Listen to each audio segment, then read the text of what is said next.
the pandemic on those budgets. I will be dropping those resource links in the chat box for your reference as we go through.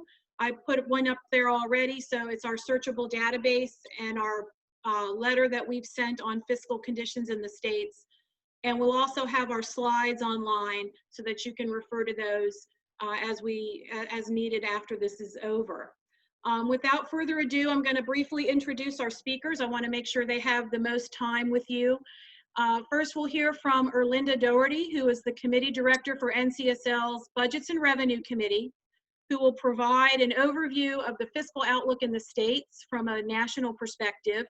We will next hear from Senator Briggs Hobson, who chairs the Mississippi Senate Appropriations Committee. And then following Senator Hobson, we will hear from Representative Marvin Abney, who chairs the Rhode Island House Committee on Finance. So without further ado, I'm going to turn the microphone and the presentation over to Ms. Doherty.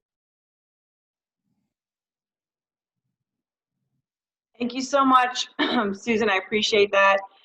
Thank you again to Senator Hobson, Representative Abney for joining us today, and of course all of our friends on the Hill and friends that work with us, our other organizations here in DC. We're appreciative of all of your help and all of your and the chorus of voices that we have here to make the case for states and for the resources that states need to address this pandemic. So I'm going to start my presentation here real briefly with the state of the states. And again, we've got a very, our public policy arm is located in Denver, and they've helped us greatly to help put this presentation together. And going into this pandemic, you can see here sort of that most of our states were actually in a pretty good fiscal position, and actually excellent in some ways, with many of our states having had pretty decent sized reserve, or what we call as rainy day funds, totaling about $65 billion across the board. Historically, this is actually considered historically high for many states. Having learned from previous disasters, previous economic downturns, our states had prescience enough and fiscal responsibility and management tools to really sort of head off as well as they could any economic downturns we could have anticipated. Of course, who could have anticipated the economic speed and severity with which the COVID-19 pandemic hit our economies? There was truly no way that we could have prepared for the basic economic shutdown that occurred almost overnight to our economies. So even though most states had gone into this with responsible and fiscal management tools and techniques that would put them in good standing, there was no way that we could basically have foreseen this the plummeting of our economy. So here we have basic, just generally speaking, well, what happened to our state revenues? Well, of course, they plummeted, and mostly due to the income taxes and the sales taxes that were hit and affected by the shutdown of our economy due to the measures to help mitigate the spread of the virus. Of course, we had lost jobs in the amount of, well, today's unemployment data recorded us at being 13.3% for the month of April, which was actually down from 14.7% from the previous month, but still, terrible numbers, very dramatic numbers that we haven't experienced since the Great Recession. Also, the delayed filings from moving our April 15th deadline for taxes to July 15th also caused major impacts for revenues, as well as for actually analyzing the revenue estimate shortfalls that we were going to have. Many states still don't know what this effect, the full effect, is going to be until we hit that July 15th deadline and going forward. Of course, we did have, as I mentioned before, due to the complete halting of our economy, sales taxes across the board were shut down. Retail was basically overnight capped off. There was a big shift to groceries, so grocery stores did actually experience huge, shift in buying. But most states have these grocery taxes exempt, so states weren't really benefiting from the shift from consumer behavior from retail to grocery store buying. There was some shifting to online sales, which did help mitigate a little bit of the revenue base that was being affected here. But for the most part, we're still trying to figure out how that's affecting states and if it's really helping at all or making up for any of the other revenues that were being affected. Of course, other states that were heavily dependent upon oil production and tourism were especially vulnerable. Oil states like Texas and Wyoming, Oklahoma, New Mexico, North Dakota, Louisiana, and of course Alaska were hit. And some states, and actually Alaska was hit doubly because they were heavily dependent upon tourism as well. Many states dependent upon tourism include South Carolina, North Carolina, of course Hawaii, all affected by the halting of any sort of tourism dollars that would have been coming into this year. So as you can see here, our states were being affected. The revenues, that their normal revenue generation was being completely cut off. And here is a slide that shows our own data that we've collected from states based on their actual revenue projections and revenue estimates. The gray states were still sort of waiting to hear, or still actually in the process of formulating their revenue data. But based on what we've collected so far, you can see that the total amount ranges from 15 to 25% is sort of the mean, if you will, for what we've expected or what we continue to expect, equaling about $350 billion for the ending of FY20, FY21, and even heading into FY22. So we've got some major numbers here to combat as we go forward. And these are actually conservative based on some reports that we're hearing where the numbers are really reaching into the $750 billion range. So find your state's good news right there if you can. Now, and this is just a pie chart sort of showing how, normally how funds are spent state dollar wise. You can see, I have in quotes here, or parentheses, I should say, how the decreased funds would be spent on a normal basis. Of course, it does vary state by state, but generally speaking, you can see here what the general fund expenditures are to be on a statewide level.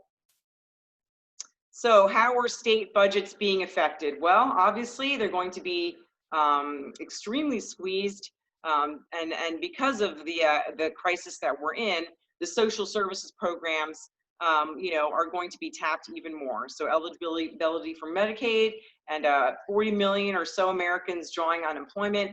That number fluctuates, but you can see here that at the same time that revenues are going down, the need for our social programs to help keep our citizens afloat are actually the demand is going up for that. So how will states balance their budgets? Well, we can go from previous year's data, or based on what we know from the Great Recession, and also coupled with some anecdotal examples of some states that are currently making these priorities right now, or actually reprioritizing their budgets as we speak. Of course, number one would be spending freeze and budget cuts. Some examples I have listed here are Georgia, is asking agencies to prepare for 14%. Utah has asked their agencies to prepare for plans in various different formats. Texas at 5%. Those are more across the board cuts. We can also do more targeted cuts. For instance, Missouri right now is asking for their higher ed to help take on some of the burden. Furloughs, of course, and pay cuts for public workers, public employees. California has already proposed cutting 10% of their state worker pay. The other way to help to balance their budget, which states are all required to do, is to increase revenues. And how to do that? We were already sort of struggling with that before COVID happened, and now we're having to deal with it with COVID factored in. So are we going to broaden our tax base? Are we going to start taxing, or can we start taxing services? Should we implement temporary tax increases? Should we perhaps tax high income earners? So these are all different areas that states are looking at. Of course, we don't know of any states right now that are actually going to be implementing any tax increases, but that is, of course, something States will have to decide fiscally what to do. You know, again, most states balance their budgets every year and have to balance their budgets based on their, or as required by their constitutions. So these are just the you know, the hard choices that states are going to have to do.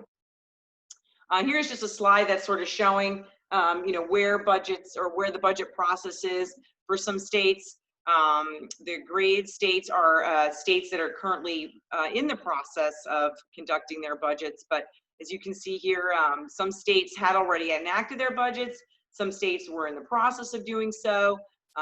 Several states were awaiting governor action, and a few, you know, had a couple biennial budgets that were put in place. So what this tells us basically is that, you know, states are going to have to call special sessions now to come and help deal with whatever federal resources they have, but also now how to implement any fiscal measures that need to occur as a result of COVID. Of course, we did have a lot of, we've had federal support in various forms that have been given to states. The CARES Act provided $150 billion to the Coronavirus Relief Fund, which I know was of great interest and important to states. You know, the CRF fund was put into place to basically help states meet COVID-related expenses. That has also not gone without a little bit of you know, some challenges too. States were expecting some more flexibility in this fund to be used to address revenue shortfalls, and we were repeatedly advised from the administration that that was in fact not to be the case. We did, you know, they've updated the frequently asked questions and guidance in recent weeks to sort of broaden some of the usability that states have to use the funds, but still they've been very explicit in stating that these funds can't be used to fill up or replenish revenue shortfalls, which I mentioned are going to be catastrophic. So what lies ahead? Of course, our two our state senator and our state representative Hobson and Representative Abney can address this more boots on the ground, if you will. But there is obviously uncertainty ahead. Our economy is starting to reopen now. You know, what does that look like for states? What does that look like for localities? Is there pent-up demand? Probably, but what does it look like at the end? How will that filter out? How will jobs return? And will these jobs be the same jobs, or will they be different? I mean, obviously there will be huge transitions that are happening in our economy. And will there be a second wave? That is also something that states are considering, you know, and public health officials are also considering. You know, yeah, sure, maybe some states haven't had the number of cases that they were expecting, but will there be a second wave later on in a few months when people start to come back and socialize? And then finally, the real point of why we're here today is, will there be more resources from the federal government to help states meet this challenge? So these are all factors that we're all trying to play into together here, and hopefully we will shed some light on that for our members and friends from the Hill today.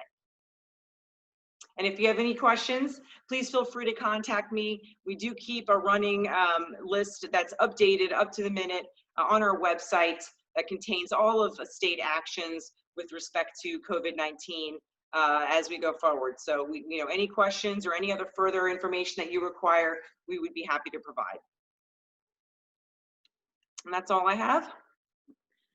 Thanks, Sir Linda. I'm going to now turn it over to Senator Hobson to make his remarks. Thank you, Susan and Orlinda, and thank you for the preface that you have given us. And I think the questions at the end are the things that we're all struggling with. Frankly, I've been a lot of Zoom meetings in the last few weeks as it relates to the pandemic, and I'm not sure if it's because we're all looking for unanswered, we have unanswered questions, or if it's just that misery loves company. These are challenging times, and I find that a lot of times that you feel better knowing that a lot of other people unfortunately are going through the same crises, the same difficulties that you are. And here we are again today to discuss some things that are related to our state's budgets. And I think it's important as we go through this, or important for me at least, to kind of give you some context and let you know just a little bit about Mississippi first before we talk about some of the challenges that we face. So hopefully you can compare those to your state. I was interested in Orlinda's comments about the way state budgets, the sources of income. In Mississippi, individual income tax is important, but our number one source of revenue is sales tax. And then it goes individual corporate taxes, insurance, gaming. Tourism is a big part of what we do in Mississippi. It's not as big as some of our sister states. Florida, in our area, for instance, Texas, of course, are big tourism states, but it does make up a significant portion of our budget. And probably like most of you, we were looking at record growth this year. We were having a full rainy day fund. We had capital expense funds, which we try to utilize when we have additional money to support our state agencies with their building and repair and rehab projects. And that fund looked terrific. And we were having significant increases in income. I say this probably because if any of you have started a new job when it changed on you, the joke around the Capitol is, be careful what you ask for. I was vice chairman of appropriations for 4 years, the last 4 years serving as judiciary chairman. And when I became the appropriations chairman, a lot of people said, "Oh, great, wonderful thing." And then now everybody walks around me like I've got the COVID's got me, because they don't want to be anywhere around me. It's a lot different than what it was. And the challenge that we're dealing with in Mississippi right now is not just the 2020 year, which is our current fiscal year that ends at the end of June, looking ahead to 2021. And then on top of it, trying to allocate or appropriate the CARES Act funds. So we've got a lot of challenges here. I do think it's important to note that the change that has taken place in Mississippi just overnight almost due to this pandemic is that we went from those record revenues and record budget outlook to hundreds of million, maybe even close to $1 billion in losses. You should know this: Mississippi has a general, and that's all general funds. We've got a general fund budget of about $6 billion. Our overall state budget is about $20 billion. So you can kind of use those numbers and extrapolate those for purposes of consideration for your state. Our state economist addressed us this week. He talked about a 7.6% decline in Mississippi was what they're projecting for fiscal year 2021. Again, that starts July 1 of this year and runs through the end of June in 2021. I think he mentioned that the federal economy is looking at about a 7.3% decline in revenue. Could be worse depending on whether or not we have a second wave. If we have some other closures of businesses, all the things that I know you listeners are thinking about as well. But Mississippi had gotten to a point where we were just reaching a stage where we had come out of the recession from really 10 years ago. We had gotten above that and things were looking good. And some of the cuts that we had to make 10 years ago, we had finally started to replenish those items, those agencies, and get back to kind of a level playing field. Now we are looking at what I proposed last week in our first action, Senate action, was a 6.5% cut to most state agencies. We exempted a few agencies, a few things that we didn't feel like we could cut, but we also reduced some other ones. Nobody took worse than a 6.5% budget cut in our initial action. We are waiting to see if we can have some additional revenue outlook. We'll get a revenue report in about 7 days that'll give us a better idea about how we close out 2020. And that's important in Mississippi, at least, because that will determine how much rainy day funds, how much of the rainy day fund we have to utilize this year. We don't have to make some unexpected cuts to agencies, which really at this point in the game is almost impossible. You can't make a cut this late in the game to an agency without just shutting it down. And there are very few agencies in our state, if any, that can afford to be shut down totally for a couple of weeks. So likely we will have to dip into the rainy day fund to get out of this year. And then we've got to look at how much money we pull out of the rainy day fund for next year, starting next month, just to supplement the budget. I think one of the things that is important, and both Susan and Orlinda alluded to this in their comments, is the flexibility aspect of budgeting. And why that's important to me as I'm dealing with three things, as I mentioned: how do we get out of 2020, what do we do in 2021, and how do we allocate these CARES Act dollars.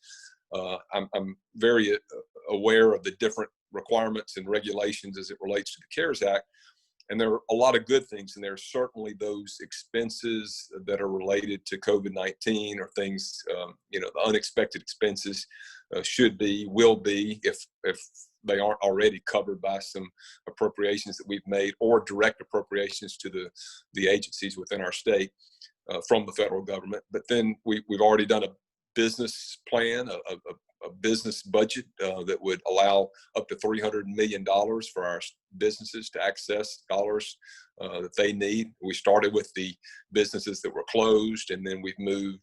The next step is going to be moving to those that were not forced to close, but certainly sustained losses. And there's an application process that we've set up in our state to go through that.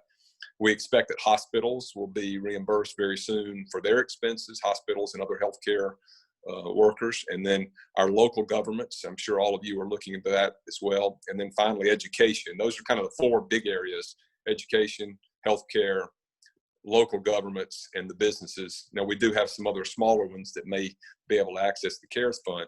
But the thing that concerns me the most is our state agencies, and whether there are additional funds that can come from Congress or something that could be utilized in the CARES Act.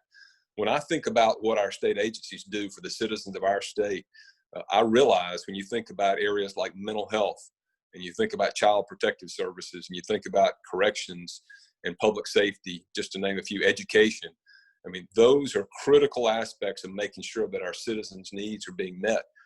And right now, when we talk about a 6.5% cut to those agencies, we're talking about programs being cut, and we're talking about people not being able to get the services they need.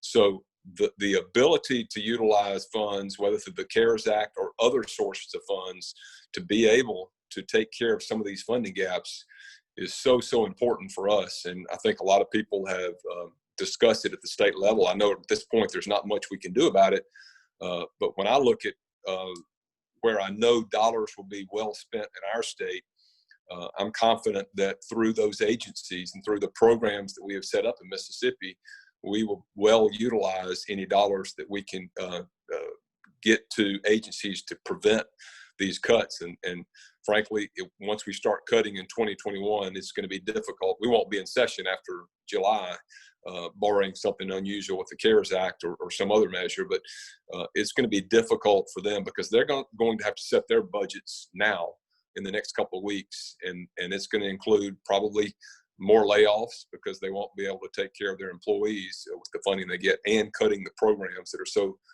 vital to the citizens of our state. And Susan or Linda, I may be going too long. Let me just add this one last thing I think that's real important for this discussion is the pandemic. If we have a second wave or something else that goes on in this state, frankly, I just don't know what we're going to do, because the cuts I think that we're going to see already are going to be so devastating to our budgets. I don't know how we will handle an additional revenue cut because there just aren't enough funds left. There won't be enough left in the rainy day fund or other backup sources to really get us through the next year. So I think I've been on long enough, and I'm going to be quiet and happy to answer any questions that may come in as we conclude the program. So thank you. Thank you, Senator Hobson. I'm going to now turn the presentation over to Representative Abney from Rhode Island.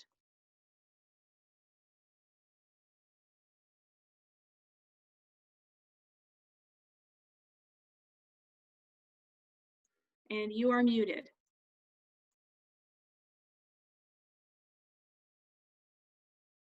Am I unmuted now?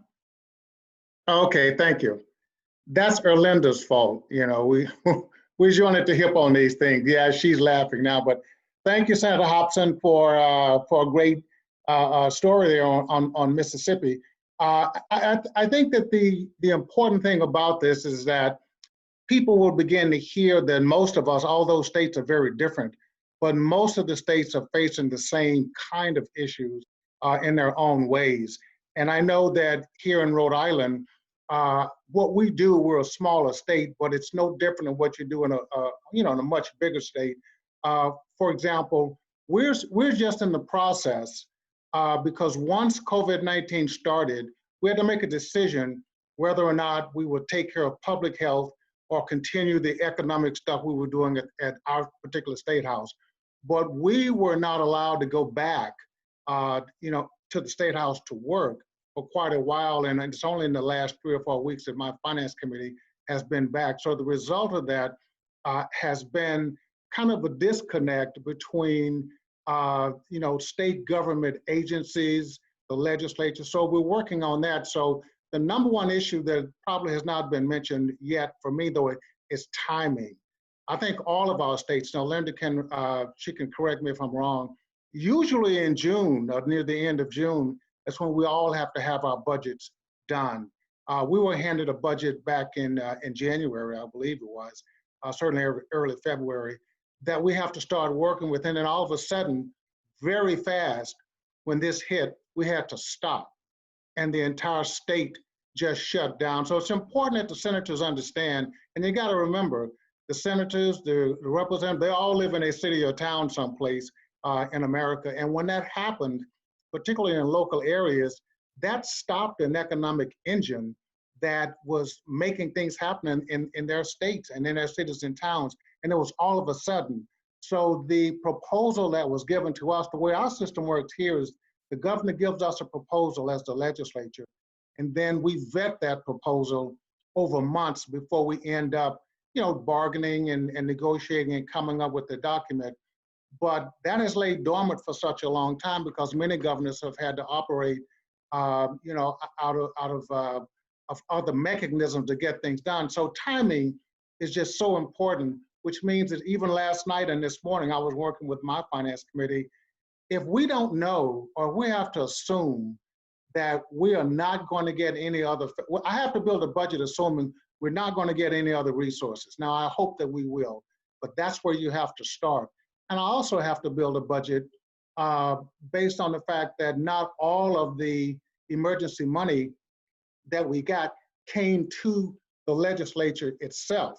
So there's negotiations between the branches of government, the executive, the Senate, and the House in order to get things appropriated.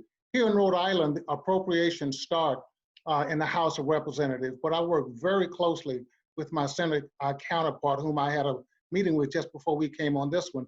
So it's very difficult because we've got 3 different entities that we're dealing with. Well, if we know that there's going to be federal help, we can work one way. But if we don't know that, we have to work another way. And it has been said by everyone that because we had to make a decision between public health and economics, it meant that we had a lot of things to do in terms of,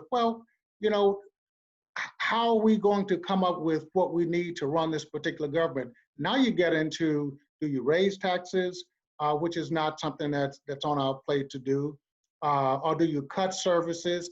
And it's already been said quite a bit that cutting services, particularly in our most needy neighborhoods, is just not something that I think we need to do at this point in time. So to add insult to injury, if you do start raising your broad-based taxes, which we don't do that often, you're now taking money out of the hands of people who you would have to use that to get your economy going. We're a tourist economy here to some degree. That's one of the largest pieces of our economy.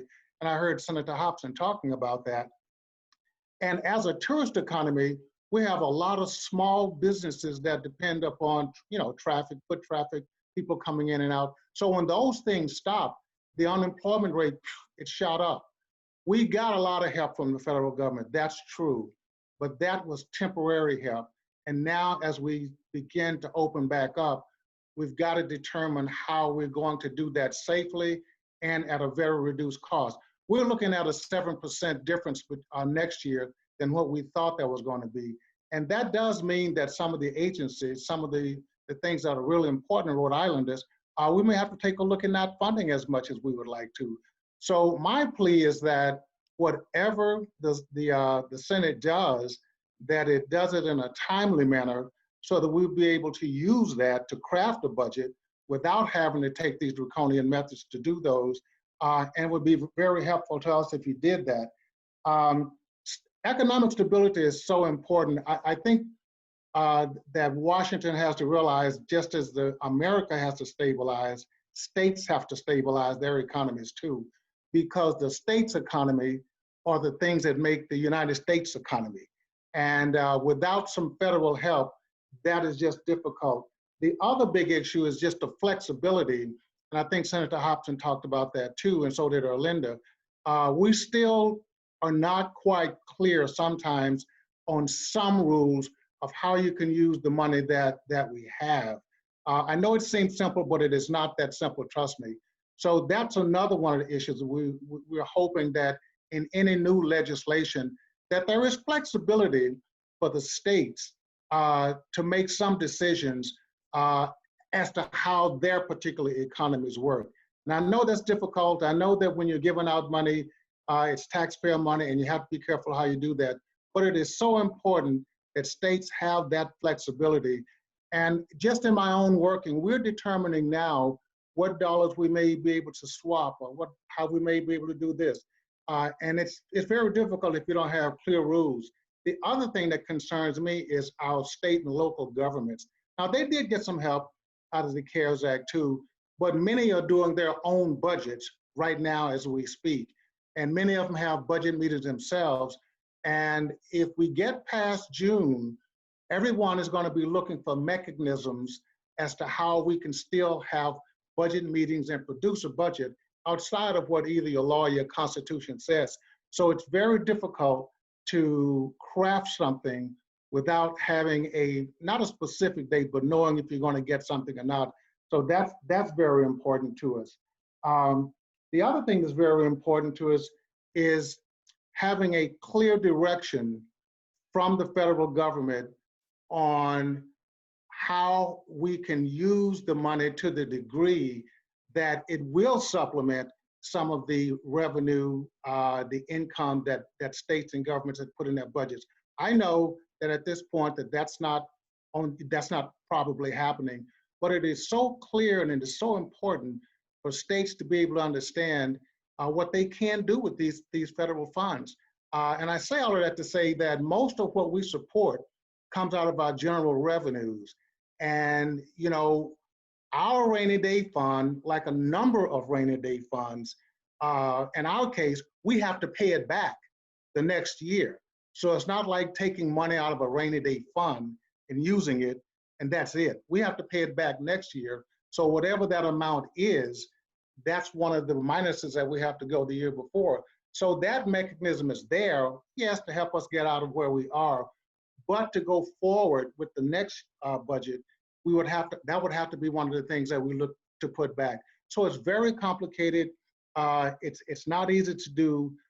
We do need a little bit more clear direction, but I think one of the lessons we've learned in this is that there has to be better cooperation between the legislature, the governor, in all states. And I know that different states have had different issues with that, but when those funds come into a state, they come into a state for a reason. So we have to be able to work, I think, learning lessons from this in a better way of making sure that we're all working on the same sheets of music.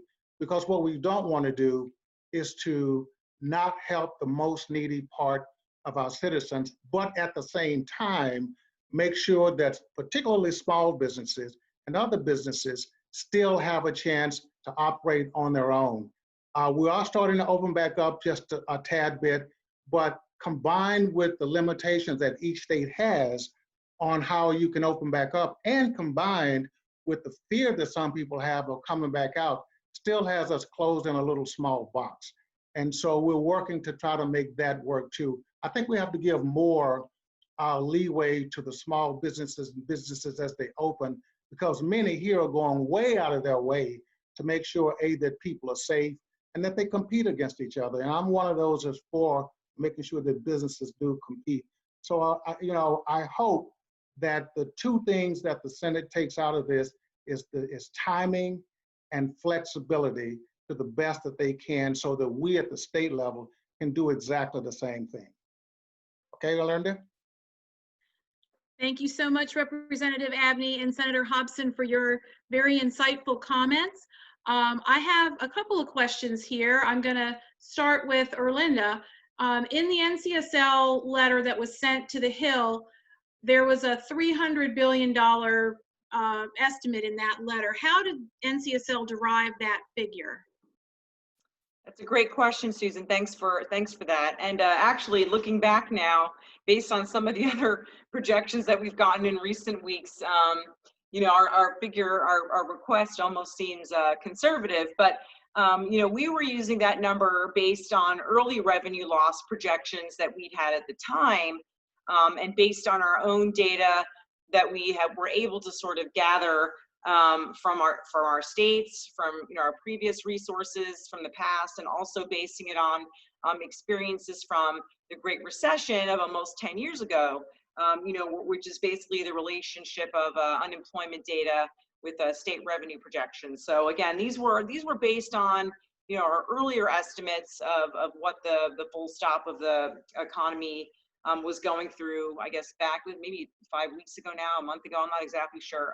But earlier estimates. And we were, again, you know, being what we consider to be pretty conservative and responsible with the request, especially given the data that we're actually gathering now and hearing from our states now as to what the needs actually are.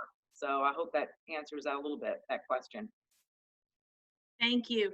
And this next question is for either or both. Senator Hobson and Representative Abney, you alluded to some of the difficult budget decisions that you're having to make now in your states due to the economic situation you're currently facing. Can you elaborate a little bit more on some of those tough calls? Representative Abney, do you want to go first? Yeah, I can. Some of the tough calls are, and many of them have been alluded to in the presentation, is that if you have a finite amount of resources that you have to use, you know, where do you start cutting? Do you start cutting with state employees? You know, you have to take a look at that.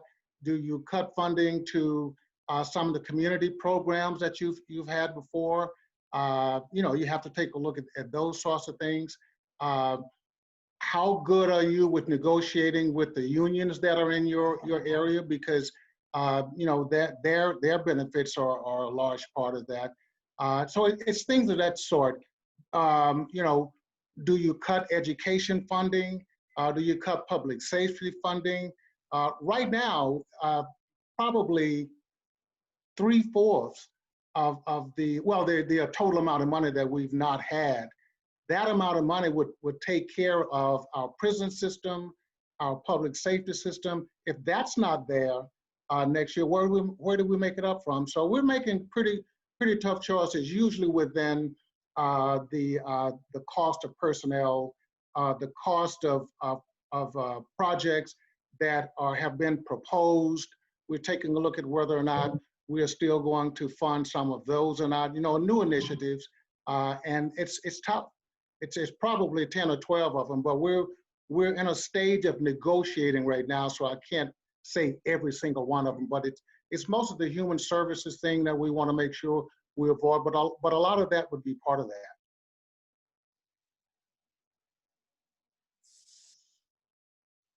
Senator Hobson?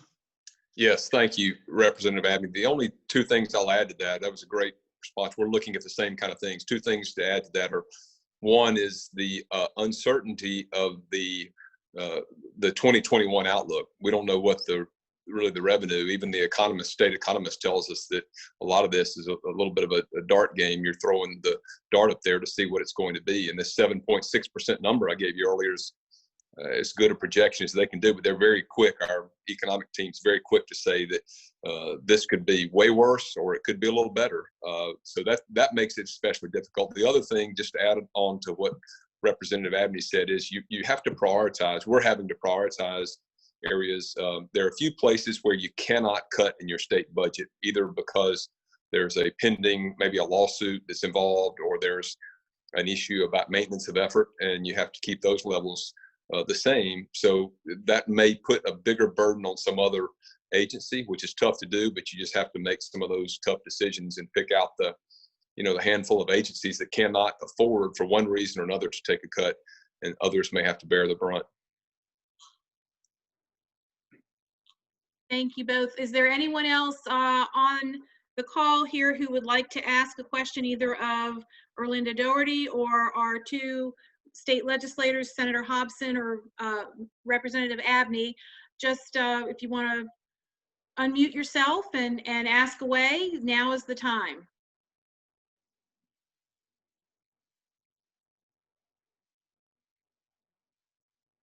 All right, looks like you guys did a very thorough job. Nobody's got any questions to go further. So I want to thank everybody for coming on the call, and I'd like to thank Erlinda Doherty and Senator Hobson and Representative Abney for their very insightful and very thorough presentations this afternoon.